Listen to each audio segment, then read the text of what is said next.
Hey, welcome to another episode of the Blackout Tales podcast. I'm your host, Rod, joined as always by my co-host, Karen. And we are live ready to do some podcasting on this Tuesday, ready to do everything we say we're going to do and all that stuff. The official weapon of the show is... phone jail. An unofficial sport. Bullet ball. And bullet ball, extremo. You can find this podcast everywhere you find podcasts. Tell people about it. I see a lot of you like our YouTube channel. Share it. Leave comments. Let people know where to find us. You want people to be able to hear these opinions. Many of you say, hey, I'm so glad y'all did that show. It really put my mind at ease, or it made me feel better. It gave me a new perspective. Share that shit. Other people need to feel better. You selfish motherfuckers. They want to have some new perspectives. They want to have fun too. What are you doing? Just keeping us all to yourselves. And of course, our Game of Thrones recap is tomorrow night. So, I'm looking forward to that. We got jokes. We got stuff to talk about. We will be doing that. So, and then, shout out to my girl Ebbs. I feel like we best friends now. Since we started talking back and forth on YouTube. So I know that's her favorite show of the week, and she's gonna be looking forward to it. And I can't wait for us to cut up about the dragons. So it's all good. And El, just make sure you tell people about it. You don't have to tell them our political stances. I know you don't agree, but you can tell them the House of the Dragon recap now. Come on. You can tell them about that. Come on now. All right. You ain't got to see eye to eye to be best friends. You got any banter today? I do. Oh, you do? Okay. All right. Cool. Give me a second.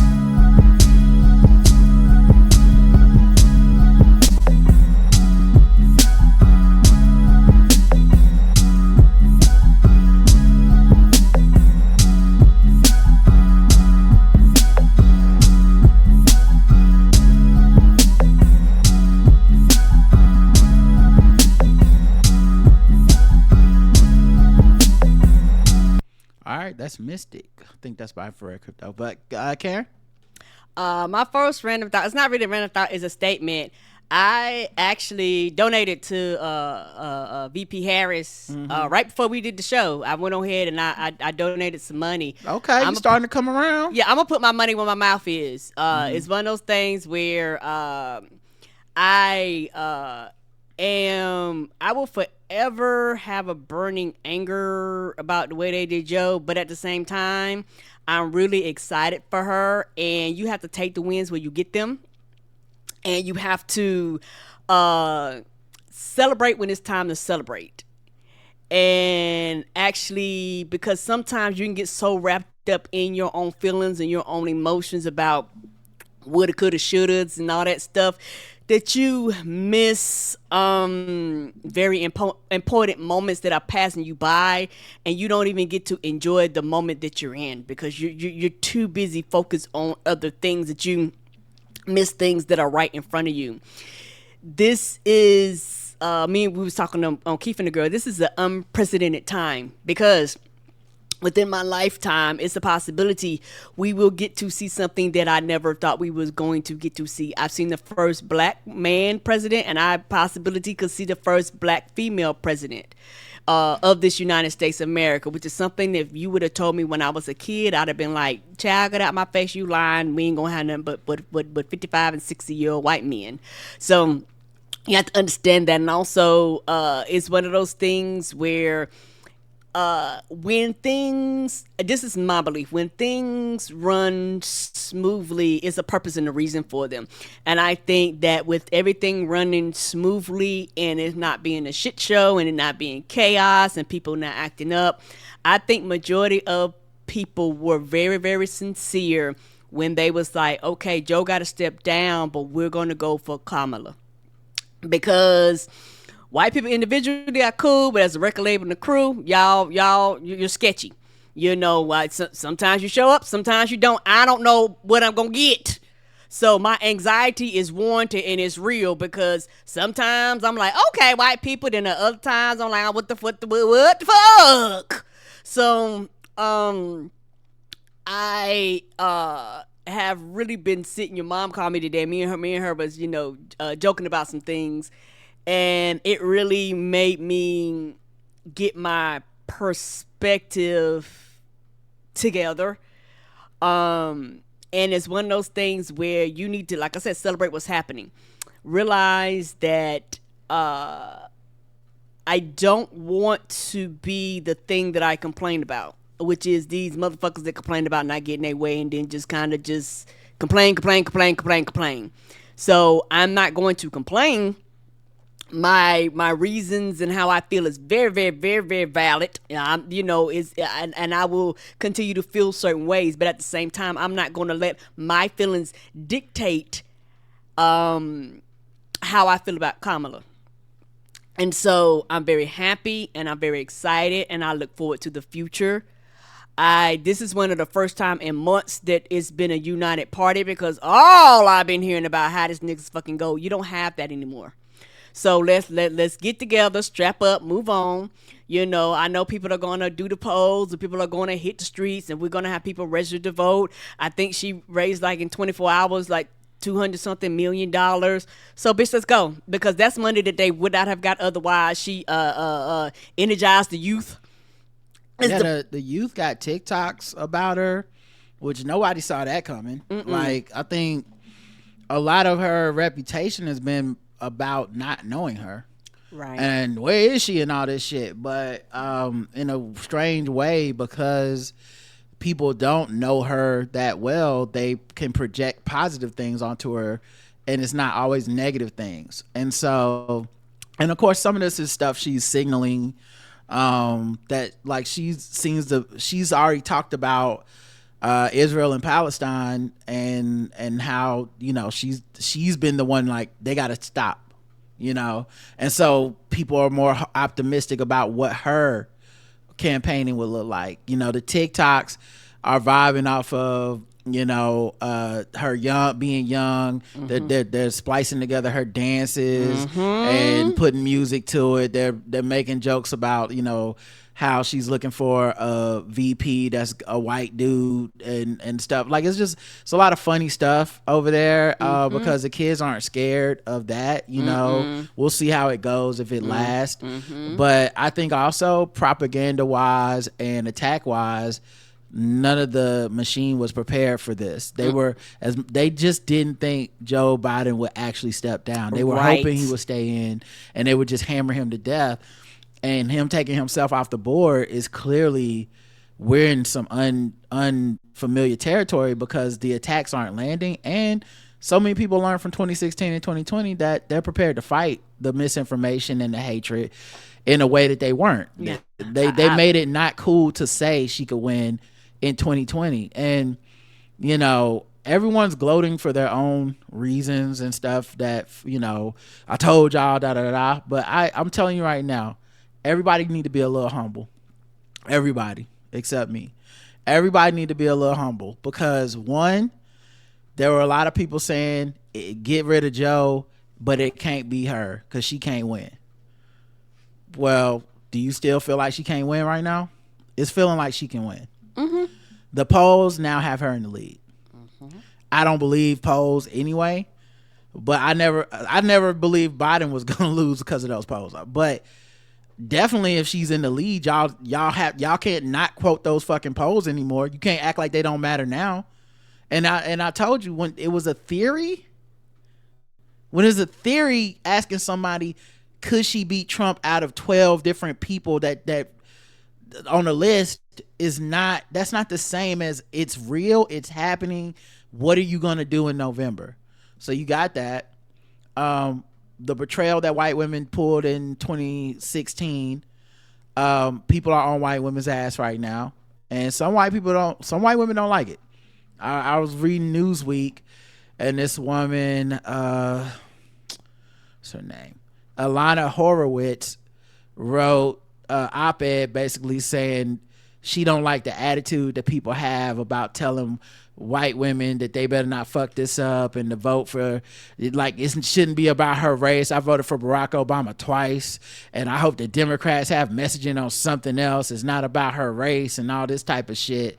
And the tone that y'all are saying white women better get it together, da da da.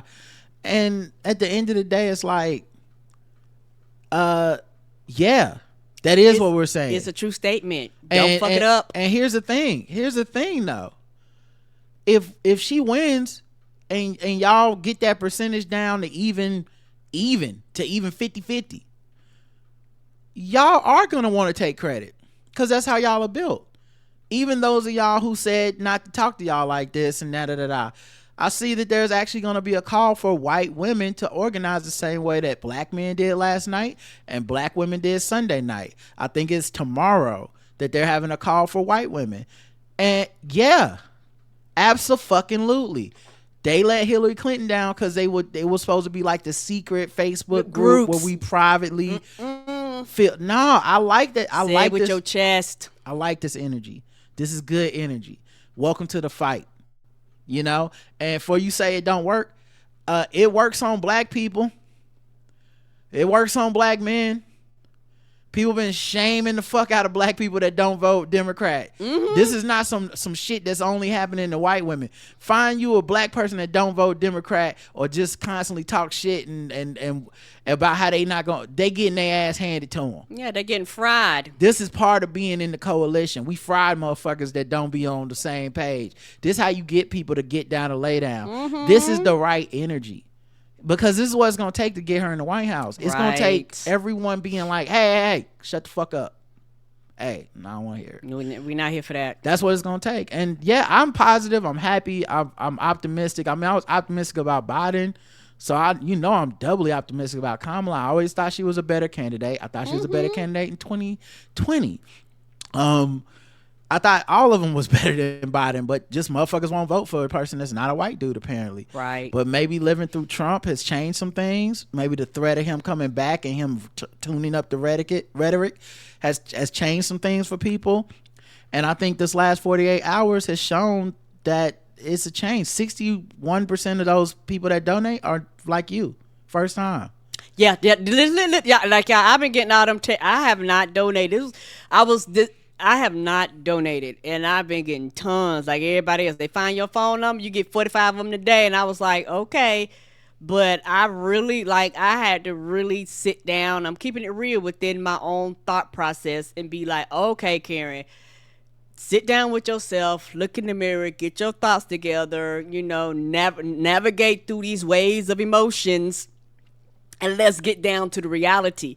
And the thing is, I'm bad about it. And so I'm like, you know what? It don't matter who the person is.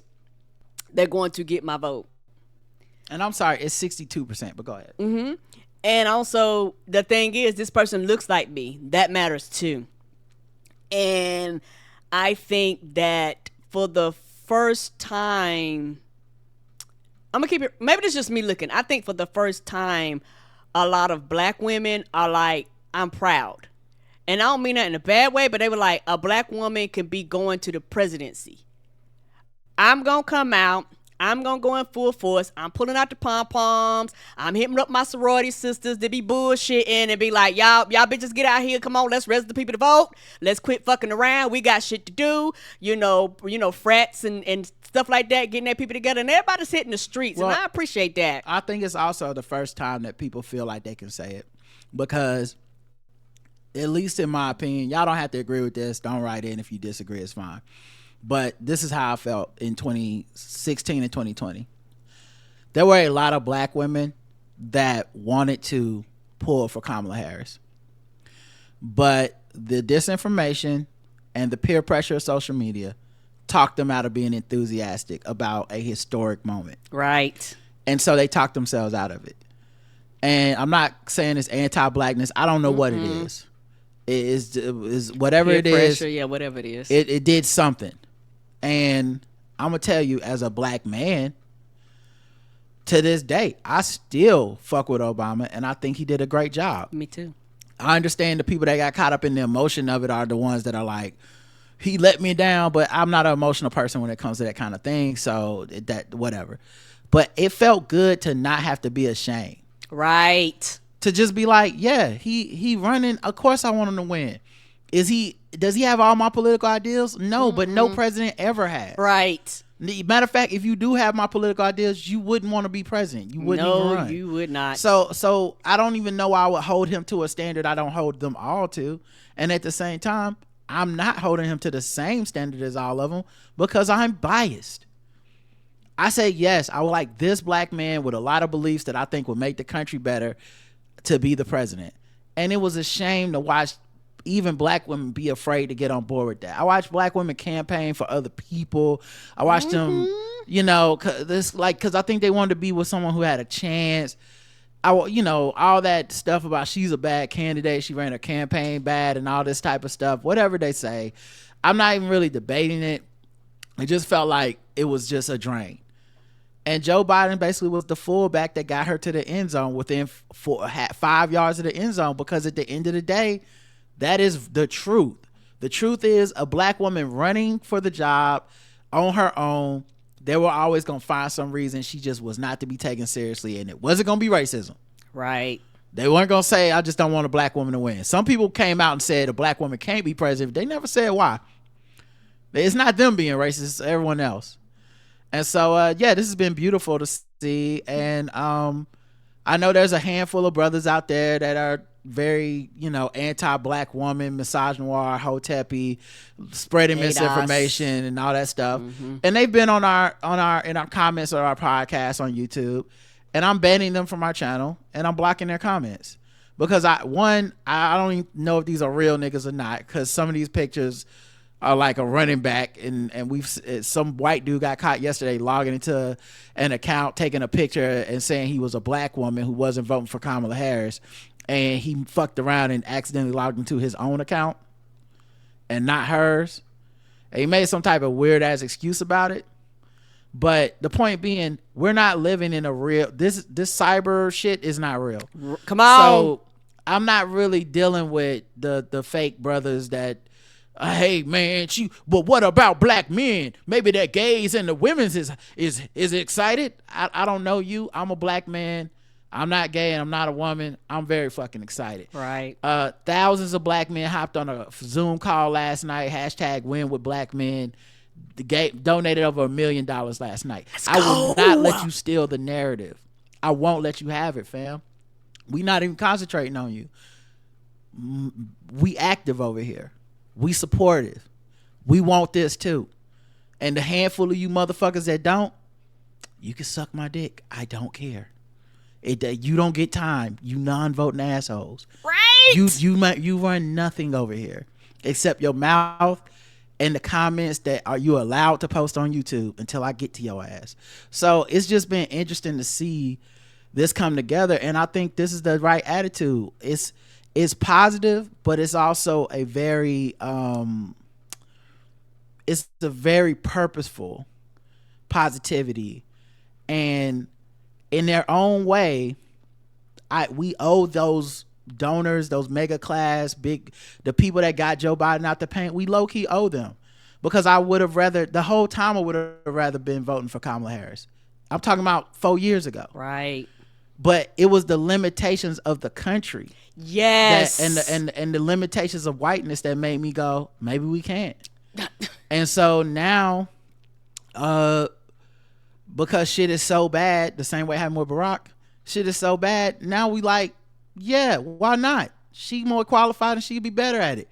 So yeah, I'm excited. Trump said he does want to debate her. Now we'll see if that lying motherfucker does it or not. But he said he does want the smoke, and I think she'll give him the fucking smoke. So I want to see that. And I think you know, the story I saw before we came on the air, House GOP leaders urge members to stop making race comments about Harris. You can't unburn that barn. I mean, wait, you can't unburn that cross. And barn, either one. You can't unburn that cross on the front yard, because y'all can't make your entire thing over there about hating black people and hating women and hating immigrants, and then when a child of immigrants, black woman, comes to power on the other side trying to vie for the highest office in the land, you can't. You've already let the Klan robe out of the house. It can't go back in.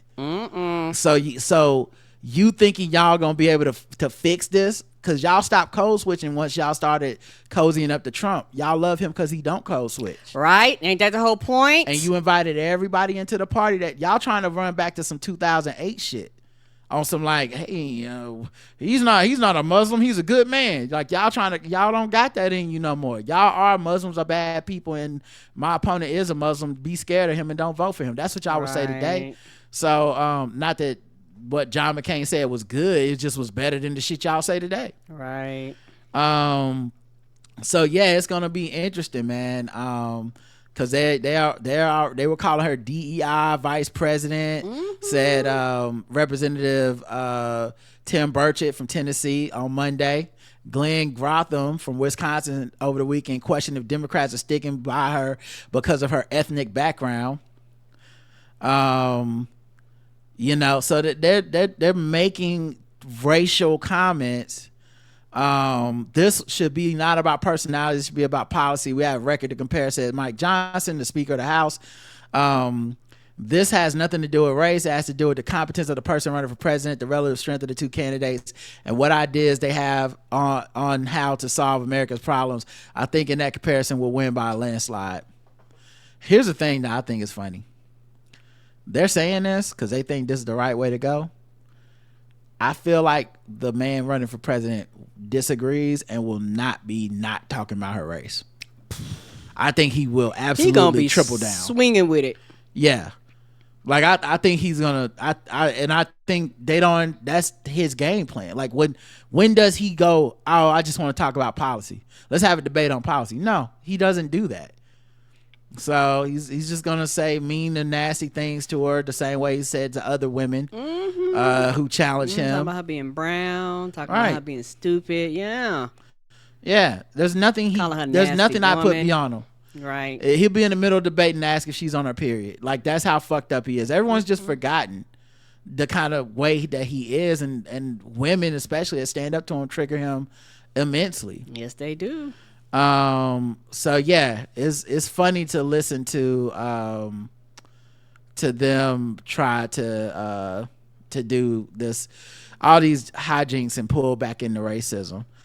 They also say Trump possibly is he thinks picking JD Vance for his vice president was a mistake. You picked him. Did nobody make you pick that man? They think Peter Thiel and their donor class made him pick JD Vance. The same way that the evangelicals kind of made him pick Mike Pence. If it was up to Trump, he wouldn't have VP. I don't think he would either. He would legally, if he could, it would be him and nobody else. He would be the president and the vice president. Right. So yeah, I'm glad that you're excited, Karen. I'll be honest, I'm never gonna tell you how to feel and whatever. And you got to process things and go through stuff yourself. Right. I've had time to sit with it, cause yeah, it was, one of those things where my first response, and I'm glad I had time to sit prior to us actually going on a mic, cause it wasn't that long, but it was just enough time for me to just kind of filter through my feelings enough where I didn't leave this mic smoking. So I was like, okay, calm down a little bit. So like I said, I put my money where my mouth is. Kamala 2024, let's go. Get excited, because excitement is what wins the thing. Yes, and positivity is infectious. Yeah, and I think I'm glad you're over here, because I've been excited. Like I weeks ago when it was like he got to step down, I'm like, as long as we're talking about Kamala stepping up, then I'm in. Cause I truly do believe in her. I was never bullshitting. At not one time I think she can win the race, and I think she'll be great at running it.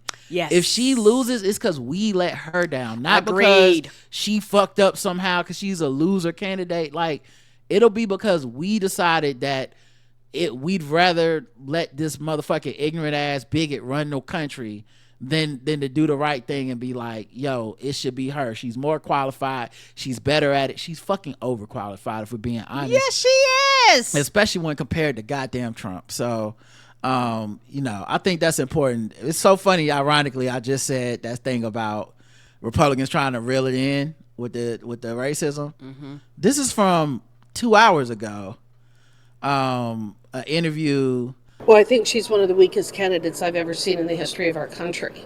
I mean, intellectually, just really kind of the bottom of the barrel. And from the standpoint of just who she is and the policies, the positions that she's taken, her failure to do anything in terms of the border or that sort of thing, I think it's just a failure from top to bottom. I think she was a DEI hire, and I think that that's what we're seeing. And I just don't think that they have anybody else. I just think that they're in real disarray. They can't stop it. Cause that's one of them things. Once you let the floodgates open with shit like that, they're not gonna stop. And guess what? And Trump gonna encourage them because he's gonna be full-fledged everything when he go up there. You can't dial the racism back. That's Harriet, I think it's Hageman or Hageman, Hageman, a conservative Republican from Wyoming, a representative. There's too many of them who are too Trumpish and too many wild cards who can't pull it back. And to be honest, that woman kind of looked like that woman from Arizona, where she may want to check the 23andMe and the family tree, might want to shake it, and some brown might fall out of there, sis. Right? Okay? Me think the lady doth protest too much, if you know what I'm saying. Someone said I thought that was Carrie Lake. Yeah, she looked like Carrie Lake favor. You know what I'm saying? So yeah, anyway. All right. Well, that's your banter. I got some more. Oh shit, go ahead. I'm sorry. Oh, no problem. It's just two more and they kind of short. The second one is, and you made me think about this, or Keith and the girl, and I started laughing, but I was like, right. You was like, Karen always mad. I was like, I didn't say you're always mad. That's not true. I said you're one of the angriest people I know. Yes. And I think people don't understand that because you're so laughing and nice and joking and all this stuff. But like, you're a very passionate person. When you get mad, it's very mad. And yes, I will say that. And it just lasts until it's over or whatever. I'm never gonna force you to not be mad. But, I have to process through it. You know, because I think he was kind of like, you were very upset about this Biden thing. I'm like, because she was very upset, and it's just, it'll be that way until she's not upset about it anymore. If that comes to pass, but you know. Most people never will see you mad, but I'm privy to it because I live here. And it's also, one of those things to where once I process it, I'm good. Like, I am the type of person where if something happens and I get these feelings, I allow myself to process through my emotions. Like, I'm not afraid of them, and nor am I scared of them, because they're going to come whether you want them to or not, and you can't deny these emotions. You just can't. And so, because if you do, when you do rage out, it's not gonna be good. And so, it's one of those things where, for me, I'm the type of person where, you see me and I might be fussing about something, and then 3 minutes later, I'm fine. It was just for the fact that moment right then, I had to let that energy out. And the anger isn't targeted at anybody, at someone. It's just me letting my internal frustration out in my own way, because it is going to come out.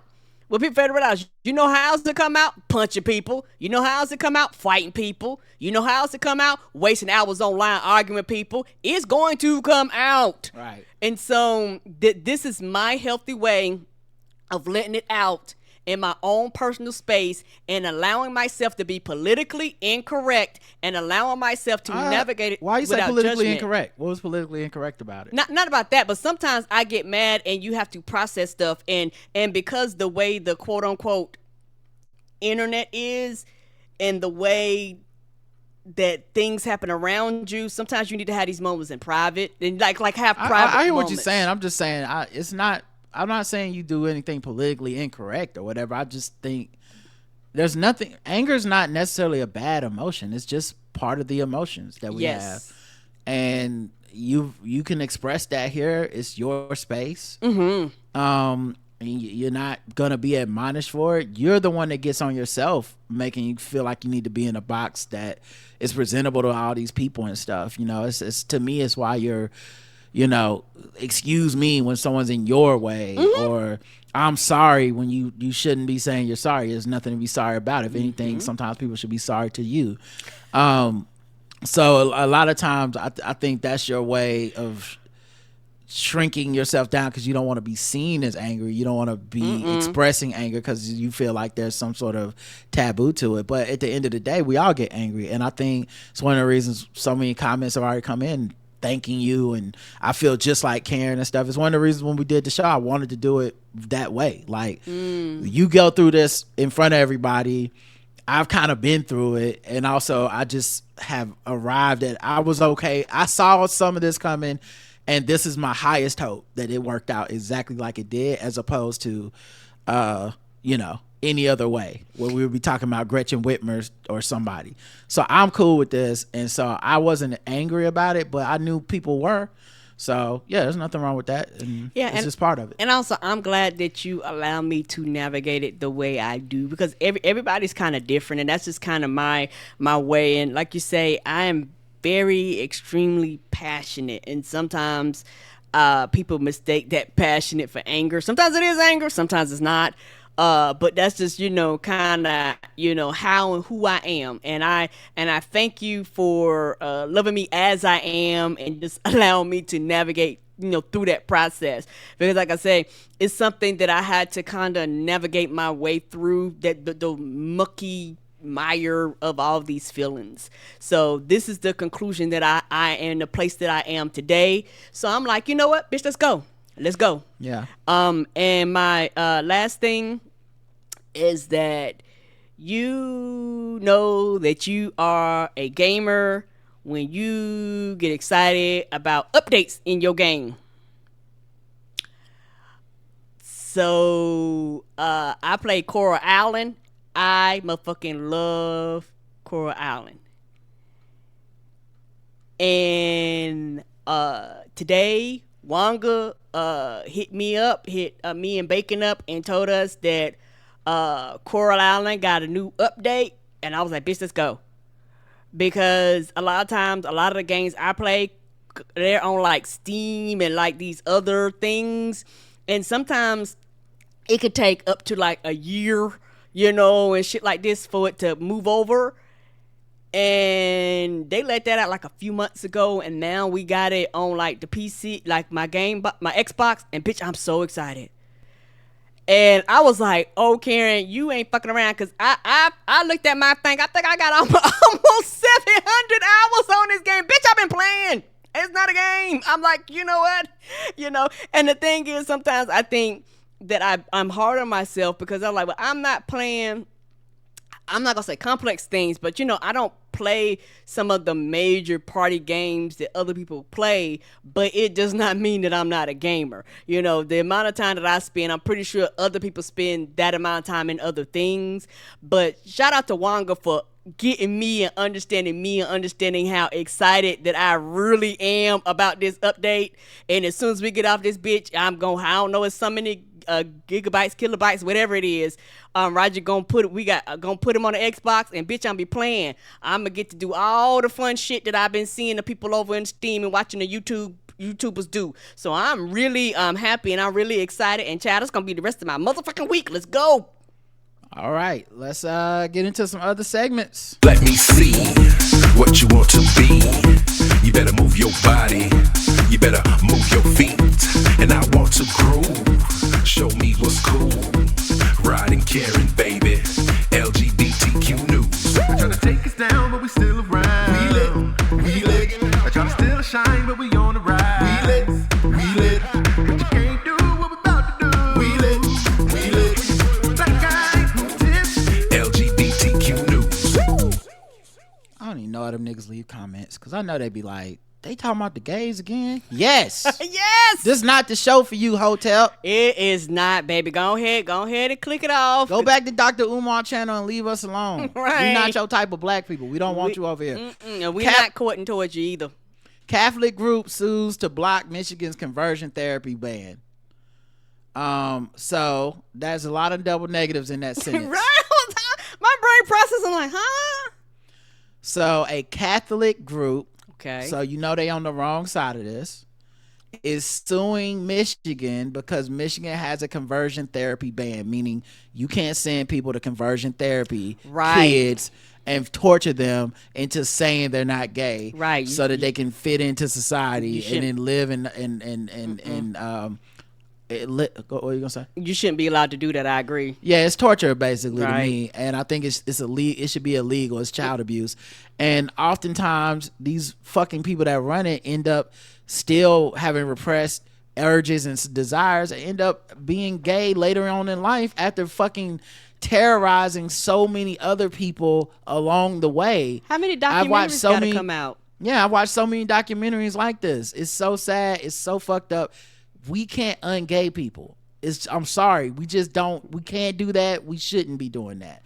And so Michigan put a conversion therapy ban in, and a Catholic group is suing.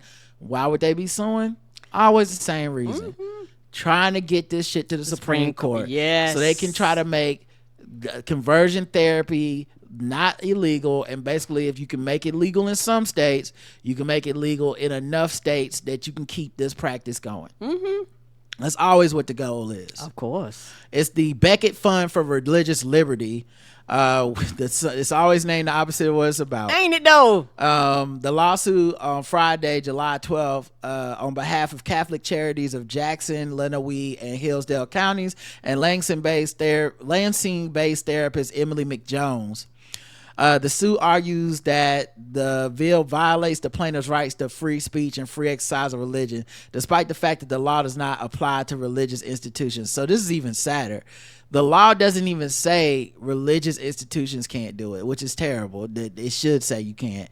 But then the argument is, as always with religious rights, free speech and freedom to exercise religion is always, why can't I be a bigot? Right. It ain't never, why can't I do the right thing? Right. No one's ever saying this, like, how come y'all won't let me feed the homeless? Right. Which they be trying to ban and shit too, right? Yeah. Why we don't ever be reading about them lawsuits, like this church is suing the city because the city said no feeding of the homeless. We're not seeing that. We only see it for I don't want to make this person a cake. Right. You know what I mean? Like, and they just depend on us being like, well, it's their religion. Yeah, but is it though? Because there's religious people that do stuff like this and they don't bring up the Bible. There's religious people that are pro LGBTQ. There's religious trans people. There's religious people that are gay. But it's only these motherfuckers that pull up the religion when they don't want to do something, and it's the same playbook they used against interracial marriage, and slavery and desegregation and shit. It was all Jesus for them then too. Jesus is whatever they needed to be to keep their bigotry going. Right. So so they suing. We'll see how that goes with this Supreme Court, and if it makes it up there, I mean, I don't know. You never know with these motherfuckers. Let's see. I'm sorry, my website is freezing a little bit. See if it'll work now. Doesn't want to work. All right, perfect. Go back. Nope. All right, cool. There we go. Florida is denying trans people updated birth certificates, which is in defiance of Florida's own laws. What? Yep. While Republican lawmakers have repeatedly failed to pass legislation to prevent transgender people from updating their birth certificates to reflect their gender identity, the state has nonetheless been denying requests from both trans adults and minors to do so for the past year.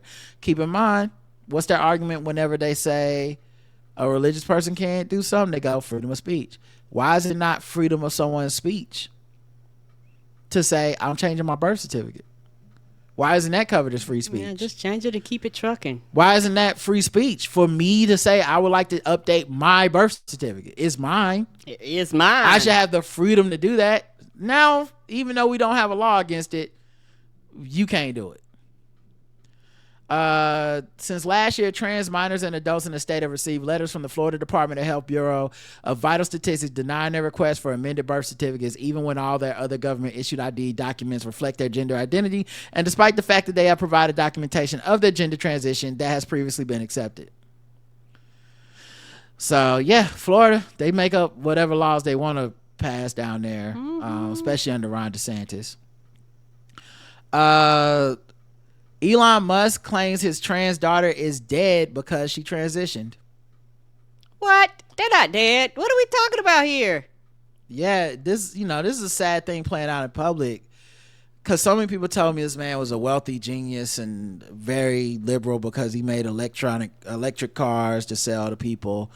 But he's extremely transphobic, extremely conservative, and not very smart. He just says a lot of dumb shit. He runs businesses into the ground, and he's one of these people that's been red pilled, that talks, all the incel talking points that you hear. He recently said his transgender daughter was killed by the woke mind virus, which he vowed to destroy. He made his comments in a now viral interview with fringe right-wing psychologist Jordan Peterson. I lost my son. They call it dead naming for a reason. The reason it's called dead naming is because your son is dead. My son is dead, he said while dead naming his daughter, Vivian Jenna Wilson. I vowed to destroy the woke mind virus after that, and we're making some progress, which is one of the reasons he's saying he's so pro GOP and Trump right now. Now, the irony being, he pledged to donate $45 million a month to Trump's campaign, and then today in this interview apparently said, no, I'm not doing that. I actually did not say that. Which I laughed at, because I said, this is a dude that don't pay his bills. Just like Trump. Yeah, and it's funny. And don't pay his employees. It's funny because Trump shitted on him and his electric vehicles. Then the next day said, Elon Musk is giving me $45 million a month. Why? Because I make life easier for guys like him. Elon Musk goes from, it's all about Trump and MAGA, to today, I'm actually not giving him money. And of course, yeah, he's just a transphobic motherfucker. And it's just not a good example of a man, in my opinion. Tennessee puts sex workers on sex offender registry for having HIV. They will be removed, but how did that happen? And who made that decision? And of course, it will disproportionately affect black people and trans people who are sex workers. Yeah, you probably have to fight like shit to be sure that they do it. Because just because they say they're going to do it, don't mean they're going to do it. Yeah. But yeah, they will scrub. They will scrub them from the list following a settlement this past Monday. The lawsuit, Out Memphis versus Lee, concerns a Tennessee criminal statute regarding aggravated prostitution, which says that if any sex worker knows they are HIV positive and has sex, they can be put on the state sex offender registry, regardless of whether the other party knew or if there's proof of intent to transmit infection. An additional lawsuit was filed by the U.S. Department of Justice earlier this year on the same issue. So basically, you're making the transmission of HIV a criminal issue, and then saying we don't necessarily need to know that there was intent. So we're basically criminalizing someone with HIV having sex, period. You see what I'm saying? Because if you're saying that, right, in absence of, it's one thing to be like, this person purposely infected someone purposefully, right, and it's another to be like, well, they didn't mean to, but since they did, they going to jail. The aggravated prostitution statute does not provide for an inquiry into the underlying facts and circumstances in the individual case. For instance, the statute does not allow for consideration of the alleged sexual activity at issue, the degree of the risk of HIV transmission involved, if any, whether preventive measures such as a condom, PrEP, or PEP were used, right, the client's HIV status, whether the accused individual has a suppressed viral load, nor whether their HIV status has been disclosed. So essentially, anyone transmitting it, they basically trying to treat you as a criminal that had the intent to do it. A person with HIV can be convicted of aggravated prostitution for offering or agreeing to engage in sexual activity in exchange for compensation without actually engaging in the activity, or for engaging in, offering, or agreeing to sexual activity that carries no risk of HIV transmission. Well, What? So yeah, so like, oh, you gave somebody a hand job. Well, you know you HIV positive, so you're going to jail. Do you not know how transmission works? What the fuck is this? At least 83 people are believed to have been affected by this, and most of them are black and or transgender women in the Memphis area. Of course. Where police enforced this statute more and targeted marginalized individuals. So yeah, they settled it, and they said they're gonna take them off the sex offender website, which also, like, if you've been on there, who knows who has that information is holding on to it. Right. You know, that's a public thing that clearly shouldn't have been public for these folks. So yeah, man, that's another thing. New Hampshire governor signs 3 anti-LGBTQ plus bills in one day. Ooh, busy day at the office, I guess. Yeah, he's a Republican, so that's why down ballot matters. Yep, that's why local elections matter as well as federal elections and shit like this, because these are the people that pass these fucked up laws that literally impact your everyday to day life. Voting matters, and being informed matters. It's one of the reasons that I think excitement about Kamala Harris is good, because excitement does translate to down ballot. Don't listen to these motherfuckers; they don't know what they talking about. These people are like, just support the local people. That does not translate up. And y'all end up saying, I'm gonna just support the local people, which you end up not doing, right? Or you barely do it, and then you end up with a GOP governor, a GOP senator, or a GOP president, and they block all that shit that you talk about your local people trying to do. Right, they block everything. Of GOP Supreme Court blocking all the rights that your state fought for and negotiated. So, let's see.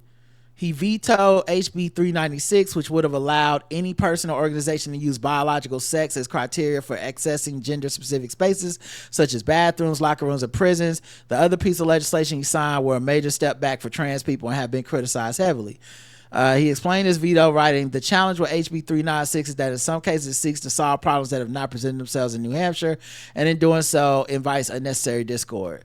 The bills he did sign, though, force schools to reorganize sports so transgender student athletes cannot participate on teams associated with their gender, ban gender affirming surgery for minors, and require that teachers notify parents 2 weeks in advance if they are discussing the topic related to gender or sexual orientation.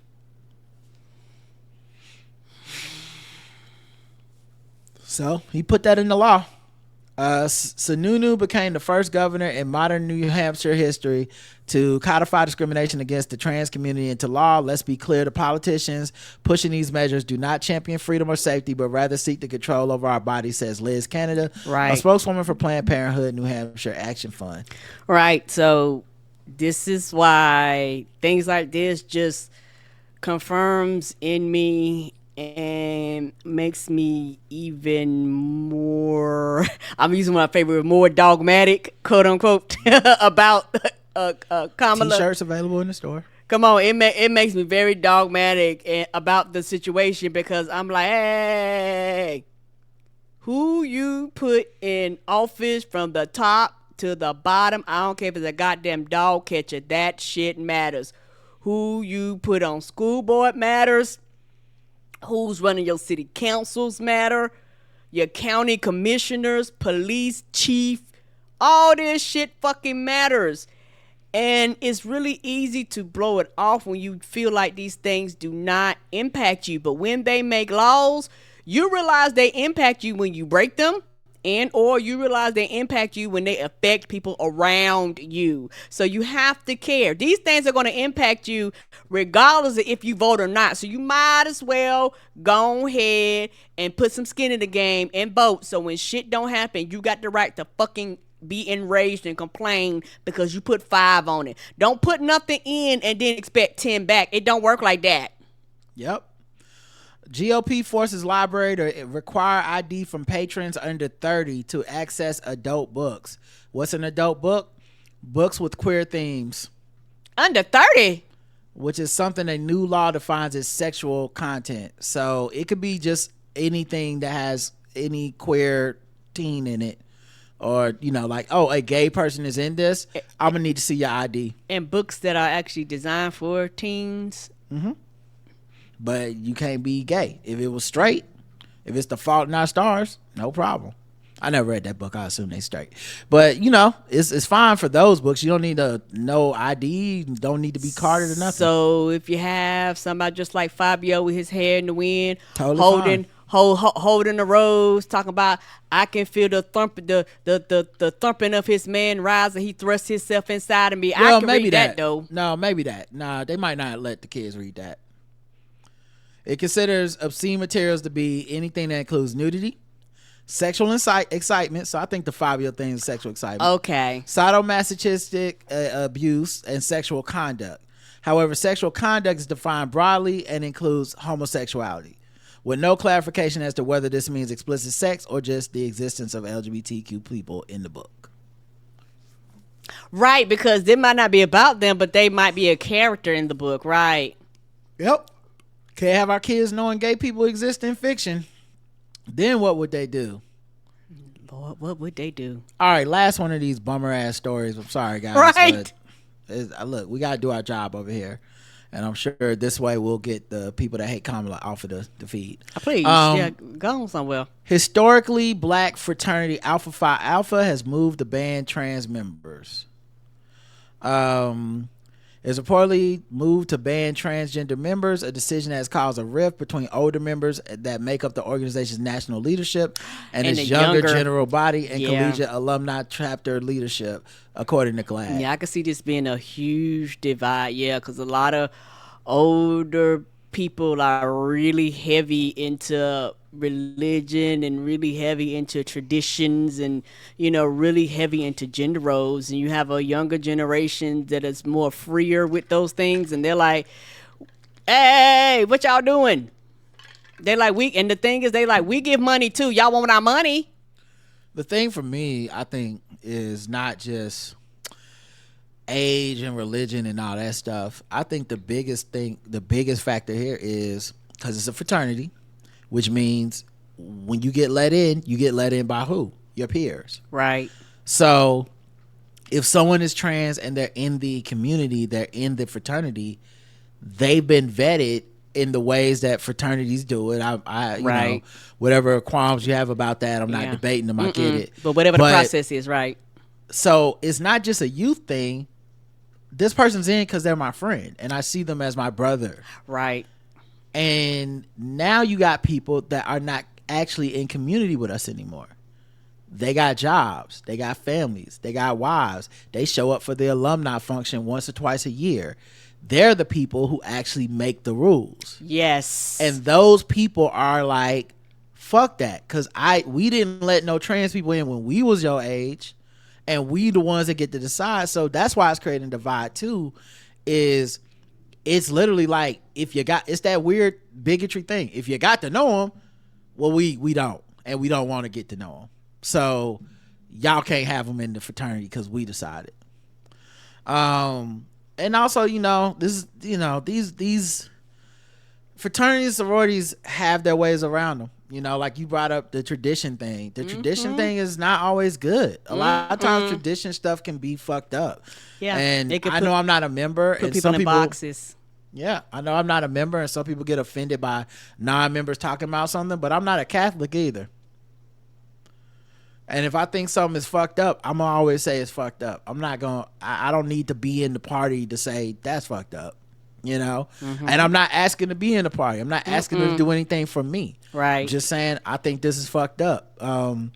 Especially considering how membership works. Right. Like, it's one thing to say, you know, wow, we looked up and we got trans members.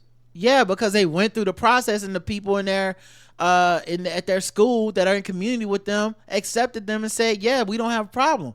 So who are you kicking out, really? Right. You're kicking out people that the people are saying no, they're with us. That's why it sounds ridiculous to me, and I bet you it's not even a lot of people. It's just one of those things that people do because there's not the exclusivity and access is already bullshit in the first place. But the fact that people went through your process and you still did them like this is crazy to me. So I mean, and this is just hypothetical. So if you have somebody and let's say they transition afterwards, so now all of a sudden they have to be put out. I mean, What not happens trying to be there? funny when I say that. Like, I know they you're not went trying to be through, funny. It's a good question. and then they went through the process, and then at some period of time they decided to do some form of transitioning. Now, particularly if I'm active and I'm paying and you taking my money, it becomes a problem because I'm putting in on this too now. The ban also reportedly follows a March letter written by 16 members urging the org and the regional leadership to express public support for alphas and men who are part of the LGBTQ plus communities during Pride Month and World AIDS Day, to adopt more inclusive language in its official documents, and to define membership as being any cisgender, transgender man and or non-binary student who identifies as upholding the manly deed principles of the fraternity. Now, I understand how that sounds and reads and why it's some people's heads are exploding, because and I do get the weird gray area here, right? It is and it's why I never really got into the fraternity thing. It's this weird patriarchal idea of manness and manhood that you're selling, and there's a right way to be a man, and this is how you be an alpha man, and here's the principles of man, be a man. It's very genderized. And then to take that concept to people who are older, to people who are traditional, quote unquote, and tell them, well, nah, that's not how we look at being a man. You can be transgender and be a man. You can be non-binary and be a man and identify with masculinity. They ain't trying to hear that shit. They're like, not. no, it's one way to be a man. It's the way we were used to when we were your age. But it feels to me like this is a thing that should be defined by the younger people in the org. Now, maybe these older people are taking a bullet for those younger people. Maybe those younger people actually do want to discriminate against these folks, and the people that are on the board can take the slings and arrows for them and go, don't nobody want y'all around, but we just y'all blame us. I don't know, because I'm not in those orgs. Okay. But they're putting themselves on the record. Now, what y'all gonna do? That's really what it's gonna come down to. Who's standing with who? Who willing to stand up and be like, nah? Because I tell you this much, if everybody shut this bitch down by being like, we done donating, y'all won't be getting a due from us. Because like I said, you still want your hands out for my money and my dues. Yeah, I feel like you'll see some shit get moved if everybody just line up with the money and be like, when y'all ready to open up everything, we'll be ready to open up the checkbooks again. And I wonder what would happen, but it's not my organization, not my place to decide what they do, but I'll be watching this story because this is a wild story to me. And I know a lot of people gonna hide behind it being black, but I don't think that shouldn't matter. Just because you're black doesn't mean you get to be discriminatory towards our LGBTQ brothers and sisters and nibblings and all that shit. Agreed. All right, let's get into something else. What do I want to do? The Secret Service director resigned, but we knew that was happening. Yes, we did.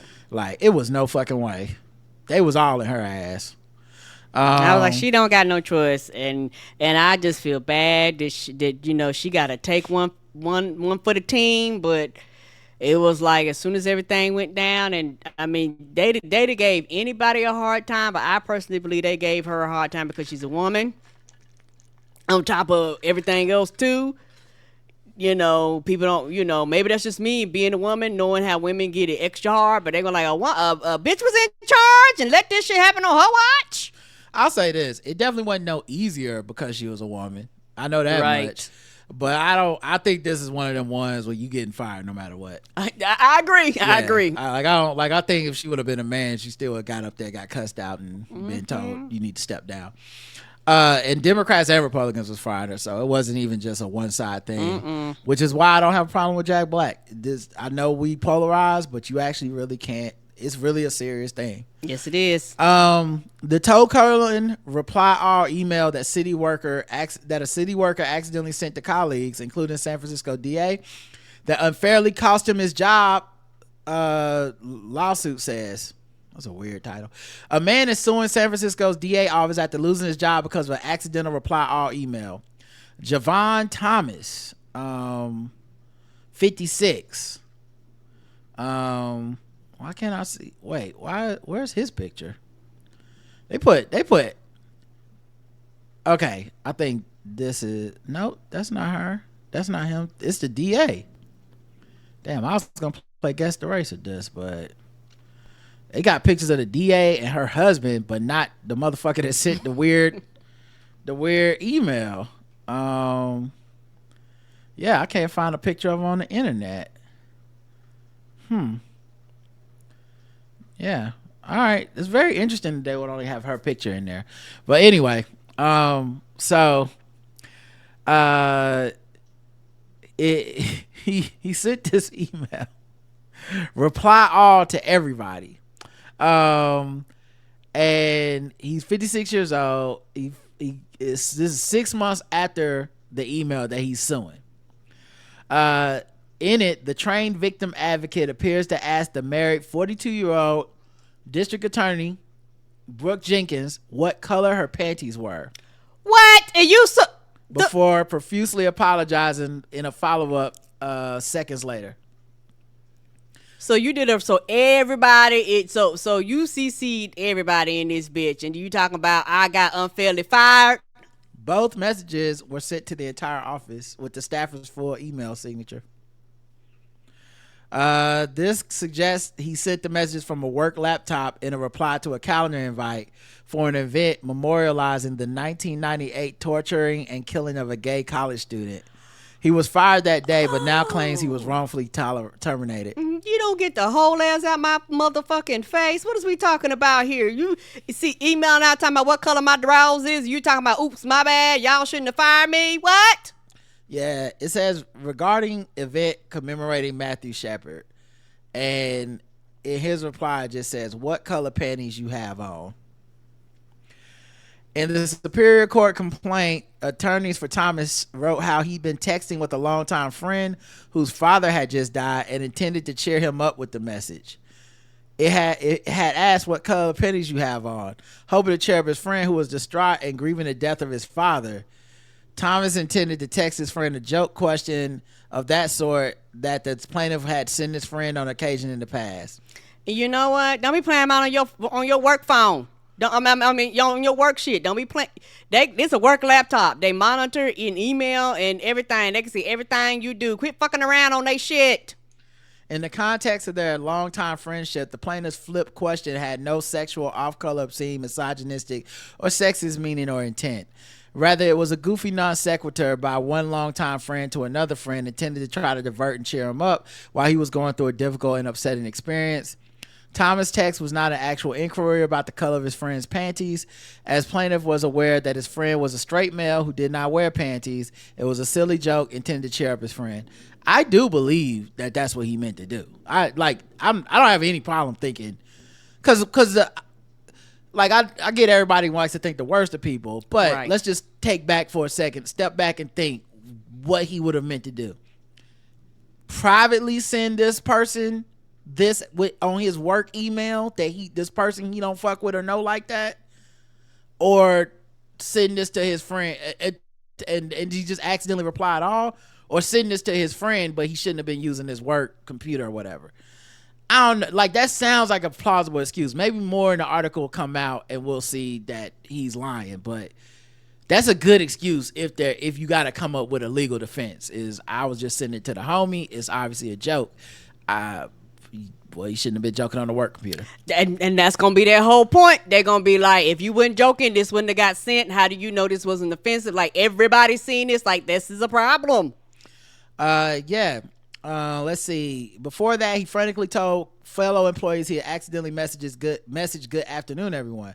While texting back and forth with my fraternity brother, I sent a very inappropriate email. The email was meant as a joke. I sincerely apologize to everyone. Well, you better not be an alpha in the fraternity, because you know they frown on that. Don't play that. They're gonna kick you out. Please know this is not who I am as a person, as I carry myself with respect and dignity. Please know that I'm sincerely sorry, would never do such a thing on purpose. Later in the day, Chief Assistant District Attorney Ana Gonzalez issued the final reply to the unfolding disaster, instructing staffers to delete the initial email and refrain from spreading it further. Dear all, We are aware that an inappropriate email was sent out. The matter is being handled by the administration. If you've opened an email, please delete it. Do not forward, copy, or disseminate this email. Please be reminded, city. Oh, good grief! The article. That's anyway. Article pop up that was like McAfee says this is a virus. Anyway, the massage. They said, please be reminded the city issue emails for business purpose only. So boom. So yeah, she issued out a statement decrying his misogynistic behavior in the following days. This misogynistic behavior violates the office code of conduct, and this individual has been terminated. Yeah, I really don't see another thing they can do. Because they can't. I'm sorry. Even though it was an error, it was a mistake. They have policies that be like, hey dog, don't be using our shit for your personal stuff. Like it's literally in the paperwork that you signed. Yeah, I just don't. Even if it's a mistake, it's Right. it's a mistake that's gonna have to cost you your job. It's not a mistake they can like look the other way on. Because you literally send it to everybody, so it's not like it's something that y'all could take to HR and kind of do intern. It's like, no doubt, everybody's seen this. I wonder if he'll win. Like he's suing them for wrongful termination and going to court. He wants a jury trial. We'll see what happens. But they said it's not the first time he's in the news for alleged workplace harassment. What? In 2018, he was allegedly sued for harassing a victim he had been assigned to support. At that time, he was accused of taking advantage of a woman sexually after she went through a robbery and gang violence, while the victim, who went by Jane Doe in the court documents, said he stroked her butt and asked her to come to his home where they went on to drink and have sex. The victim went on to claim he continued calling and texting her, and that she feared she wouldn't get victim services. She turned down his advance. Oh, nah. Now, yeah, I don't give a fuck if it's a fraternity brother or not. He gotta go. Why he even had his job? She dropped the case in 2019. A judge dropped the case in 2021 after the city of San Francisco argued that it was not responsible for his alleged behavior. So not he didn't do it, just it ain't on us. The basis of that argument is because it was not in the course and scope of his employment. Meanwhile, he's worked in the DA office since 2014. She's worked in the DA office since 2014, and she's married, has 3 kids with her partner Daniel. Wow, what a roller coaster. Well, now I feel like it don't. Even if he didn't mean it, he meant it. Right, and it's also one of those things where why would you want to sue? And my thing is this. You never know, but what court in their right mind? Because once you set this precedent, people gonna be sending out fucked up shit, and there's nothing the company can do. They can't be like, don't send this shit on our. It was a mistake. I don't want to hear it was a mistake with shit like this. And it's one of those things where the most they can do is fire you. There was no criminal charges. You didn't go to jail. You know, none of that. You just don't have a job. You can get another job. The audacity of him knowing he got that in his past, and to be like, I'm suing, bruh, take the L. Right. Don't make them Google you. Go home. My goodness. All right. I don't want to do anything else. Well, there's the one fucking with black people, but I don't want to play the game, or I'll just say, okay, go ahead, Karen. Go ahead. I was gonna just say, because I'd be remiss not to mention it, but there is a body cam footage of a woman in Illinois that was killed by police officer Sonia Massey, and it seems like they tried to cover it up and lie, and say that they said she was killed in self-defense. She was paranoid schizophrenic. She called police because she thought someone was trying to break into her home. Police arrived, and they no one was outside apparently, but they looked at a car outside that had like something like windows broken or something, and they end up coming in her house, which they should have just left at that point. It was really nothing. They weren't really investigating anything there. They went in her house. She had some hot water boiling on the stove.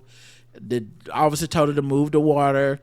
When she went to move it, she said, I rebuke you in the name of Jesus. And he thought she was going to throw the water on him, apparently, and said, I'll fucking shoot you in your fucking face. And then he that was a crazy lightning strike at that time. Anyway, Yes, that was. But he shot her and killed her. And I think his body camera was off, but he turned it on after the shooting. But the other body cameras for the cops is on. So, and it seemed like they tried to the same story. Tried to cover it up. The officer has a history of having some issues. It's the same shit that you always see that make people go, you can't reform this shit. And now I guess he's going on trial, pleading not guilty, saying it's self-defense. And also told them not to provide medical assistance to her, because one officer's like, I'm gonna get my med kit to render aid, and he said that's a headshot, she's done. But then he went and got his medical kit. The other officer. Mm-hmm. You got damn right. As the pair stands there with guns still drawn, Grayson says, I'm not taking a bullet out of her fucking head, then points out that the water from the pot had reached his feet. What else can we do? I'm not taking hot boiling water to the fucking face, he says. So his partner tends to Massey, and at one point says she's still gasping and wonders what's taking Grayson so long with the medical kit. When paramedics and other officers arrive, one could be heard asking, where's the gun? Grayson replies that Massey had a pot of boiling water, because basically they're like, you shot this woman, did she have a gun? And he's like, no, she had boiling water, and threatened to rebuke him in the name of Jesus. And paramedics took her to a nearby hospital where she was pronounced dead. He's been arrested and charged with 3 counts of first-degree murder. Is being held without bond until his trial is set to begin. Very rare do you even see cops get charged with murder for this. Right. In the immediate aftermath of the video going public, President Joe Biden issued a statement calling her a beloved mother, friend, daughter, and young black woman who should be alive today. Sonya called the police because she was concerned about a potential intruder. When we call for help, all of us as Americans, regardless of who we are and where we live, should be able to do so without fearing for our lives. Sonya's death at the hands of a responding officer reminds us that all too often, black Americans face fears for their safety in ways many of the rest of us do not. Her family deserves justice. I'm heartbroken for her and her children and her entire family as they face this unthinkable, senseless loss. Jill and I mourn with the rest of the country, and our prayers are with Sonya's family, loved ones, and community during this devastating time. Shout out to him being in the White House, because that's one of the things that I always liked about him. But yeah, I don't have any jokes or anything like uplifting to add to it. Just obviously a Dracarys, and it's still happening. Just because people stop marching doesn't mean that it stopped. The shit stopped happening. Agreed. All right, let's do a spoonful of sugar on the way out and play some Guess the Race, because I know that was a fucking downer. What time is it?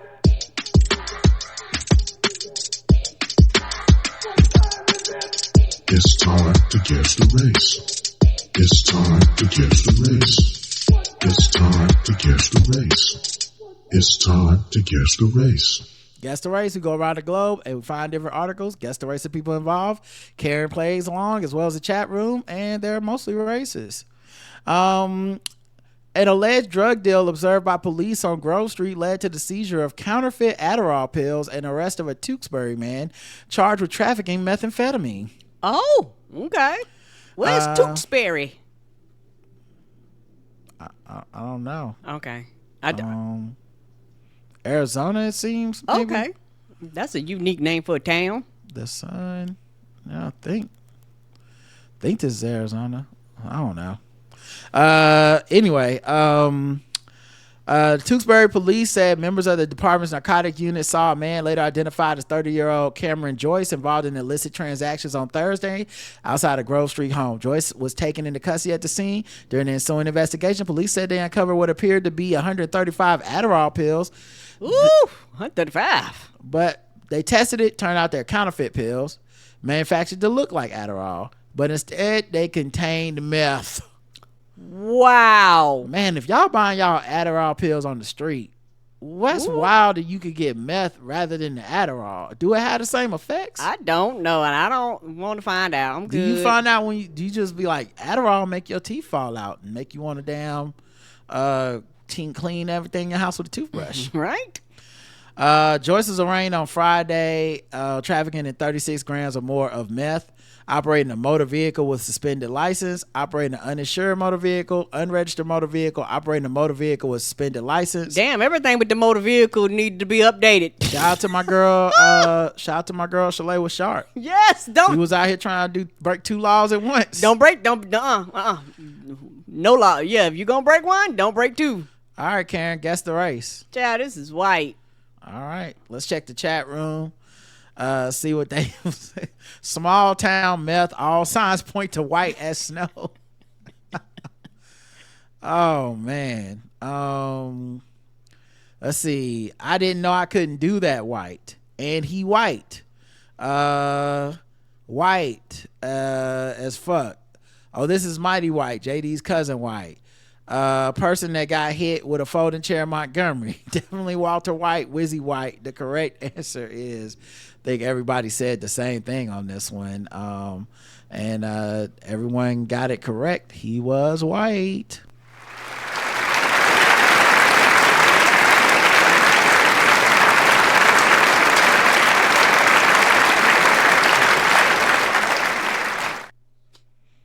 And that's him right there.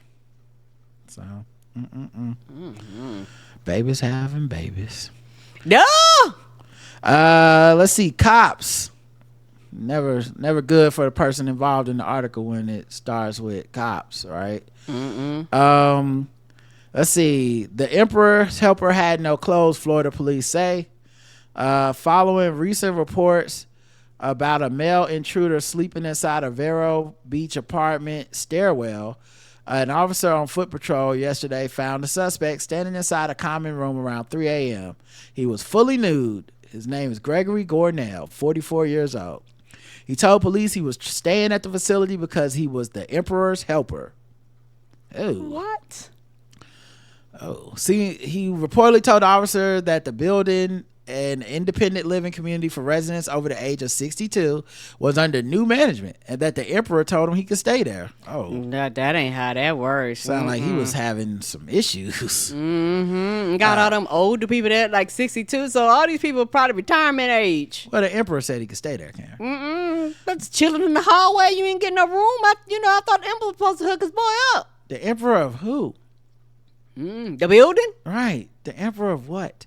Gornell, who had previously been trespassed from the building, was asked how do you get in contact with the emperor.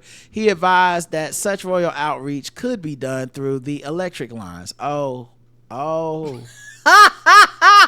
Okay. Oh, you crazy. I am. Right. I think we know what the fuck this is. Cause. Oh, okay. Oh, you crazy. I am.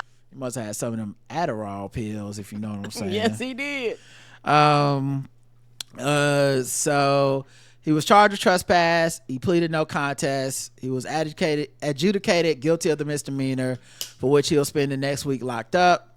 His occupation is listed as construction worker in jail records. He has previous convictions of cocaine possession, theft, marijuana possession, trespass, and possession of drug paraphernalia. Guess the race. Oh, what was the name? His name is Gregory Gornell. White. Karen is going with white for Gregory Gornell. Let's check the chat room and see what these people believe. Emil brought up this old chestnut. Demons told me to do it. Who told you to do it? The demons.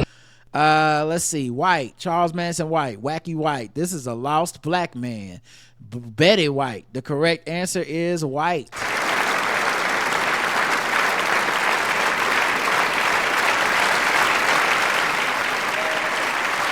And Cypher, you missed it.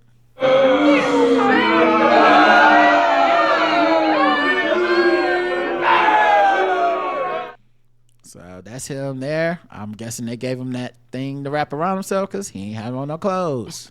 Right? What is happening here? Couldn't find some clothes to give him on the ride over.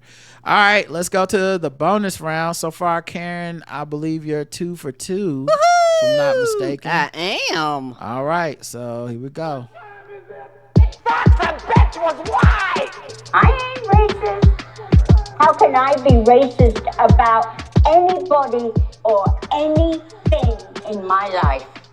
How can I? Call them niggas. Just call them niggas.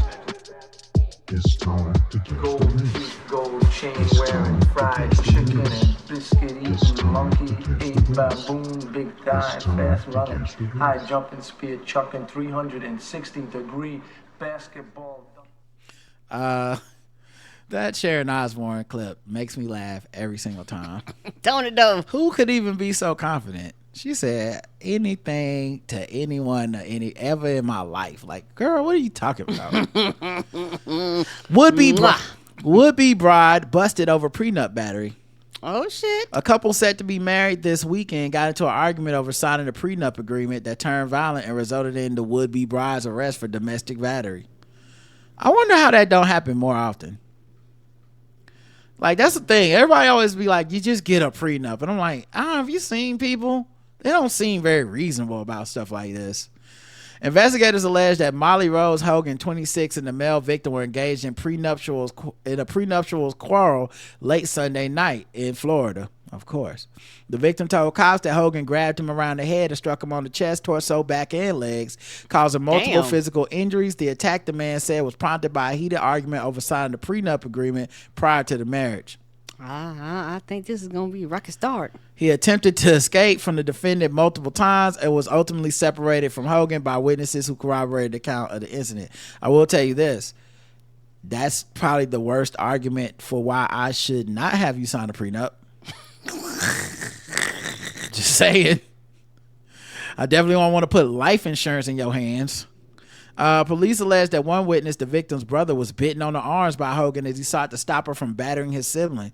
Alcohol does appear to have played a part in the 11:30 p.m. confrontation. Okay, I hate the victim blame here, guys. I hate to. But if you're gonna do the prenup discussion, maybe sober in the daylight? I think that might help. I mean, I what do I know? I'm not saying I don't know how these things work, but it just seem like drunk at night feels like one of the worst possible ways to do this. The arrest affidavit does not offer additional details about the prenup dispute or whether the wedding is still on. But they got 4 days to figure this out. She was released from custody yesterday afternoon after being charged with simple battery for allegedly biting the witness and domestic battery for beating her fiance. A judge ordered her to have no contact with the prospective future husband or brother-in-law. She will be allowed a one-time visit to her residence to get her personal belongings. So I guess they can't do the wedding because she's not allowed to be there. She's gonna have to do the wedding from across the street. I do the red do Zoom. Do you take this man? They gonna do you like they did Tina and Bob's Burger. Gonna be a computer screen of her. Right, yeah. Put her on they gonna have to put her on that robot. Yep, and that's gonna be her face. Wedding registry remains online, welcoming friends and family to join our epic journey. You can send cash and blah blah blah. Guess the rest. What was her name again? Her name is Molly Rose Hogan. Oh no, their last name is your Uncle Hulk Hogan? Well, you didn't guess. Oh, right. white. Okay. She white and she's calling for prenup manager too. The wedding happened. He like her kind of crazy. She Hulk Hogan, she white brother. The Bad Girls Club white and entitled, the Hulk white, Lily white, Hulk Hogan's other daughter white. The correct answer, but is she marrying a black man? The correct answer is white.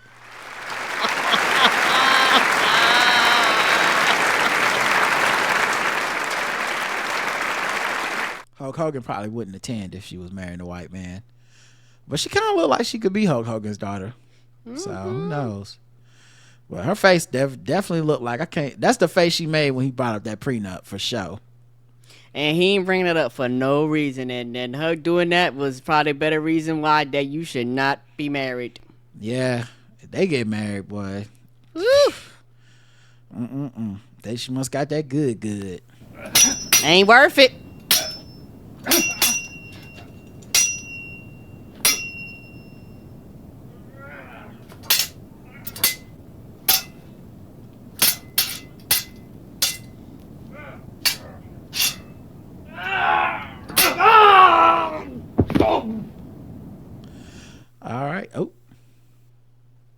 woman killed and one other person injured in San Dimas sword attack, according to the LASD.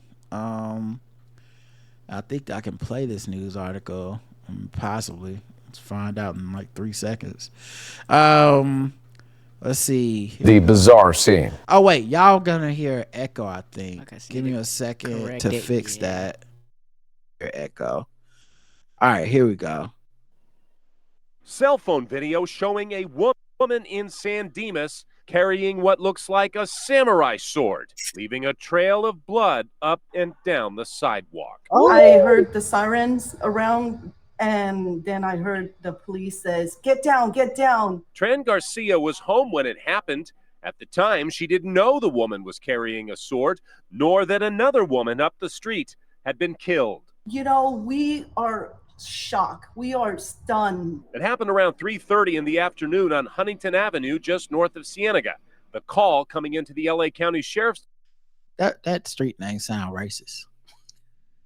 Wouldn't be surprised you look up the history and realize it is. See a nigga. Is that what I heard? Cienega. The call in the afternoon on Huntington Avenue, just north of Cienega. See, that don't sound racist. Cienega. They started calling it that because they saw one black person over there. I was like, we're gonna make some houses over here, but what we gonna call the street? And it's like, see a nigga. Okay, because if you do, We can't say that. We got to call it Cienega. right. That's felt racist to me. It's right. It's right across the street from Shame on the nigga. The call coming into the LA County Sheriff's Department as a rescue. Upon arrival, deputies find a female suffering from numerous cuts and lacerations on her body. That female then directs them to a residence on the street where the deputies find an additional female suffering also from lacerations, who was later pronounced dead at the scene. And as they continued through the residence, an additional female was found in the residence unharmed, who was also transferred to a local hospital due to a medical emergency. But was this woman the attacker or perhaps a victim? Additional video shows her walking up to the front door of a home a few doors down, blood streaming down one arm, carrying that sword in the other. She just said, hello, hello. Maybe she was, crying for help. But at the same time, I'm thinking, why does she have the sword? Neighbors say the people involved in this. Yeah, I'm gonna tell you this: if you need help, one of the worst ways to try to get it is to walk up to me with a sword. Yeah. I'm not gonna be very helpful to you. I'm just thinking about helping myself. I won't call the police from inside the house to help you, but Right. I'm not opening up the door. Yeah. Incident lived in this home on the corner. However, what happened inside that home yesterday afternoon is unclear. But the day afterward, many neighbors we spoke with are still shaking their heads. They were quiet people. They only come out to get the mails, open the garage, and take the trash out. Other than that, they were quiet people. These swords, man, they really out here. Hopefully we get an update on that. Right. So we know like why that happened. Yep. Periodically we do get updates. Yeah, because I'm like, what the fuck could have happened? I'm looking up another article, just says domestic dispute ends in deadly sword attack. Doesn't really say what happened, who did what. Right, what is happening? Yes, unknown what started the violence. All right, well, I'll tell you one thing, a sword didn't help. All right, y'all. It did not. We'll talk to y'all tomorrow for our recap of Game of Thrones. Thanks for listening. Until next time, I love you. I love you too. Mwah. Bye, everybody.